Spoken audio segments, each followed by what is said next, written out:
Hello everyone. Okay, I'm back. Potting again. More new succulents. And this one I came to know fairly recently, and I thought that this one was just like super cute. Let's see. It is called Echeveria Choux Cream or Cream Puff. So, and it's named appropriately, as you can see. I don't know if you could see, but it's shaped. Well, the leaves are very puffy. So, um, and this one is actually pretty, has a good stem. So I guess it's gonna get um, stemmy. So we'll see. We'll see how this goes. But it's also stretched, as you can see. So I'm assuming this one requires a lot of sun. So I'm gonna have to definitely put it in a sunny spot, the sunniest spot. And right now, in a few days, it's going to be officially fall. Today is like super windy and the sun is in and out, but I have rain in the forecast for the next 2 days, and not just a little bit of rain, a ton of rain. So I'm trying to get all my potting done before then. Um, so I'm gonna try to like take it up a notch. But yeah, um, I definitely want to pot it before the rainstorm comes, and then I have to cover all my succulents. I am concerned about a couple ones that I had to just water. I was planning on not watering any of my succulents, at least before like a big rainstorm, because then they will be covered for the next 2 days. And when they get covered, the ventilation, the air circulation around the succulent is not as great. Even though they're sitting outside, if I cover them like on 3 sides, there are openings in the back and a little bit on the sides, but it's not enough. So then if I water, and this has happened to me before, if I water right before a rainstorm, that could bring on trouble. So you can see this is a clipping. So back with the pots, the terracotta pots that I painted yesterday. I really like how it came out. Hopefully, I did put one coat of not coat, one coat of sealing spray. Oh wait, did I put too much? No, that's okay. Like a clear coat. So, because I noticed that the paint was rubbing off, and I sort of touch it. So I wanted to make sure that doesn't happen. I think one of the leaves just dropped. Maybe I can propagate that. We'll see. Yeah, so I put a coat of clear coat to make sure that the paint doesn't rub off, because I did a very light, and I think I'm going to post a video. I made a video just in case, of me doing some arts and crafts of painting, or yes, painting the pot. I've tried, I've done that before, and I figured this time I did it more out of necessity, because I want to prevent the mold issue. So we'll see how this goes. One coat of sealant should be okay. I feel like it should. The whole point of using terracotta pots is because they're porous, and it helps to dry out the pots more quickly. So I felt like it might be counterproductive to seal the succulent. It's not the succulent, to seal the pot with the clear coat, but the paint was rubbing off, so then that's also pointless. So I just decided to put one clear coat, just to seal the paint from peeling off. just to prevent that, because it was literally rubbing off. I did a very like light, sort of light wash, because I mixed in a lot of water in the acrylic paint. So let's see how it goes. You know, I always say it, you know, it is an experiment. I feel like every day is an experiment for me. So I don't mind trying different things, um, just to find out what works best. And I need to figure that out before I feel like before I make bigger investments into my succulents. Okay, that's one. Next one is the Echeveria Sara Himo, sorry, Himebotan. Himebotan? No idea how it's pronounced. Um, so yeah, so before I make bigger investments, as I was saying, into my succulents, I want to make sure that I try. You know, everything is a trial and error right at this point.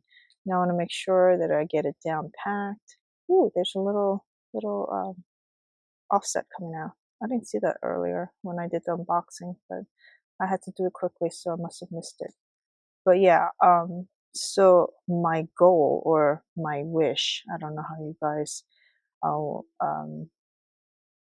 take care of your succulents, but um, my wish is to build a greenhouse in my backyard.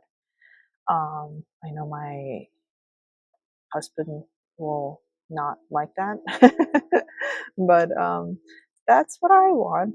You know, that's what I'm hoping for in the future. But before I can make that kind of investment, you know, because if I were to build a greenhouse in my backyard, it's not going to be, my apologies, there's a plane flying by. I don't think it really affects my recording, but I can't hear myself, so I don't want to be screaming into the microphone. But anyway, so my wish is to build a greenhouse in my backyard. But before I do that, I want to sort of master the succulent growing. I don't know if you know if that's even possible, but I think at least from all the people, like all the channels that I follow, a lot of the issues that or a lot of the problems that they end up having is, I think it's related to just the sheer number of succulents they have, because they have so many. It becomes unmanageable, and they can't handle or possibly look after all those succulents. And I follow people with succulent, not like 100 or so like me. I mean, some of these um, people have like 1,000 plus, and some of them are, you know, succulent farmers. Some of them are succulent stores that also, you know, grow succulents as a hobby.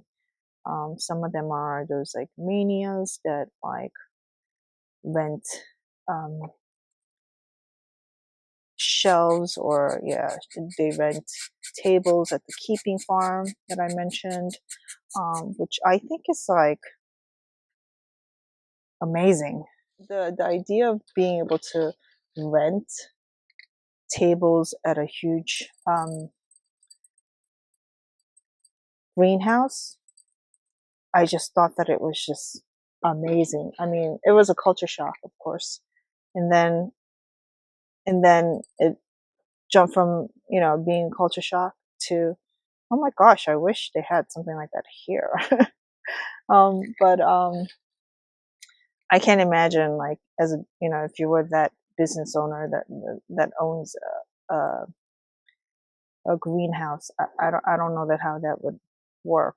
But yeah, because I don't know how many people actually have succulent collections.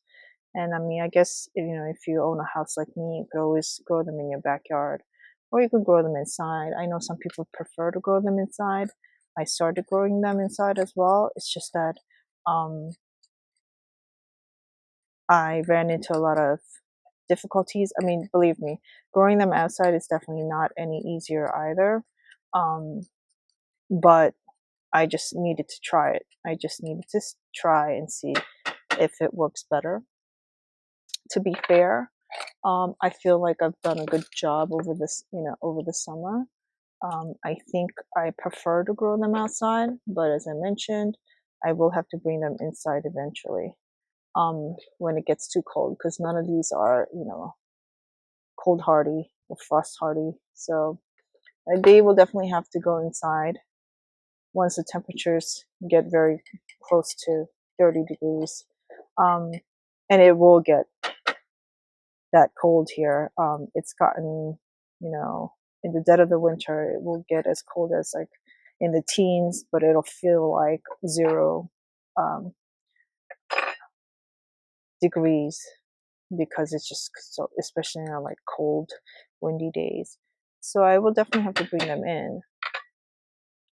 Then I have to use a bunch of grow lights. I mean, I already have a bunch of grow lights because I used to grow them inside, so that's not a problem. But it's just, I watch a lot of like channels. I watch a lot of documentaries. I watch a lot of random things.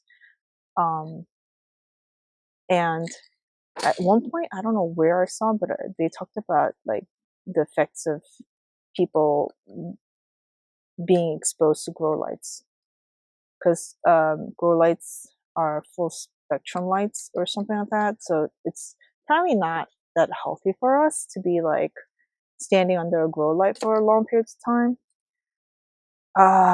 Yeah, I don't even know if there's any truth to that. I can't even remember where I saw that. I think it might have been like I can't remember right now. But yeah, I just came across it and I looked, because I think because at the time I purchased a bunch of grow lights, and that's probably why I came across that information. Sometimes like I feel like there's just too much information out there.